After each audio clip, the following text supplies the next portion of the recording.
সুপ্রভাত বন্ধুরা। Stay with Paromita চ্যানেলে তোমাদের সবাইকে স্বাগত জানাই। আশা করি তোমরা সবাই খুব ভালো আছো। আর আজকে হলো বুধবার, মানে 25শে ডিসেম্বর। তো আমার এই ব্লগটা তোমাদের সাথে শেয়ার করতে চলেছি। তো তোমরা আমার সাথে থেকো। তো চলো ব্লগটা শুরু করি। আর এখন ঘড়িতে বাজে সকাল 7টা। তো সকালের বাসি কাজ সেরে স্নান করে আমি ঠাকুর ঘরে এলাম। আর এইভাবে ফুল দিয়ে ঘর সাজাতে আমার না খুব ভালো লাগে। আর এবারে চলে এলাম রান্নাঘরে, তো সবার জন্য টিফিন বানাতে। আর আজকে দেখো, ডিম টোস্ট করেছি। তো শাশুড়ি মা নতুন বাড়িতে থাকলেও এই পুরনো বাড়িতে আসার জন্য মায়ের মনটা কেমন করে। আর ভাঙা পায়ে মায়ের এখনও ব্যথা রয়েছে। তো যেহেতু উঁচু নিচু রাস্তায় উনি হাঁটাচলা করতে পারেন না, তাই শ্বশুরমশাই গিয়ে মাকে ধরে ধরে আনলেন। তো বরাবরই আমার শাশুড়ি মা আমার রান্নার সময় সবজি কেটে দিতেন। তো আজও চলে এসেছে আমার সবজি কেটে দেওয়ার জন্য। আর তাছাড়া নতুন বাড়িতে থাকতেও মা আমাকে সবসময় বলে যে সবজিগুলো আন, কেটে দিই। তো আমি নিয়ে যাই, মা সবজিগুলো কেটে দেন। আর যেহেতু আমাদের গরু আছে, তো টাইমে ওকে খাওয়া দিতে হয়, তাই জন্য বাবা ওর জন্য খাবার বের করছে। আর মায়ের সবজি কাটা হলেই আমি এবার রান্নাটা বসিয়ে দেব। আর এদিকে আমি রান্নাটা বসিয়ে দিলাম। তো যেহেতু ফ্রায়েড রাইস হবে, তাই সবজিগুলো আমি ভেজে নিচ্ছি। আর এখন বাজে দুপুর 2টো। তো সবার খাওয়া হয়ে গিয়েছে, আর আমি এই সবেমাত্র খেতে বসলাম। আর খেতে বসে চোখ যায় ওর দিকে।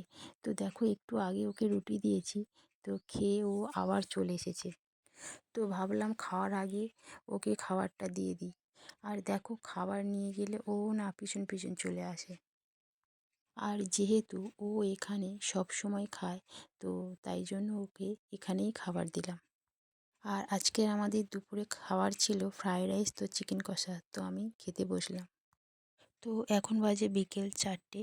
তো ঠাকুর ঘরে একটু রং করার ছিল, তাই তোমাদের দাদা ভাই রং করতে বসে গেল। তো এখন বাজে সন্ধে 6টা। তো তোমাদের দাদাভাই বলেছিল আমাকে গির্জা দেখাতে নিয়ে আসবে, তাই আমাকে গির্জা দেখাতে নিয়ে আসলো। তো দেখো কত লোক এখানে। আর যখন ভিতরে প্রবেশ করলাম, তখন চারিদিকটা কত সুন্দর দেখাচ্ছিল। আর এখানে দেখা যাচ্ছে যে প্রভু যিশুর জন্মকালের চিত্র এখানে ফুটিয়ে তোলা হয়েছে।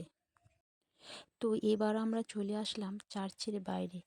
তো পাঠ্য বইতে আমরা পড়েছিলাম যে যীশুখ্রিস্টর জন্ম হয়েছিল নাকি ঘোড়ার আস্তাবলে। তো সেই চিত্রই এখানে ফুটিয়ে তোলা হয়েছে। আর চারিদিকটা এত সুন্দর সাজানো যে দেখতেও খুব ভালো লাগছিল। আর আমাদের যেমন উৎসবকে কেন্দ্র করে মেলা বসে, ঠিক তেমনই ওদের উৎসবকে কেন্দ্র করেও মেলা বসেছে।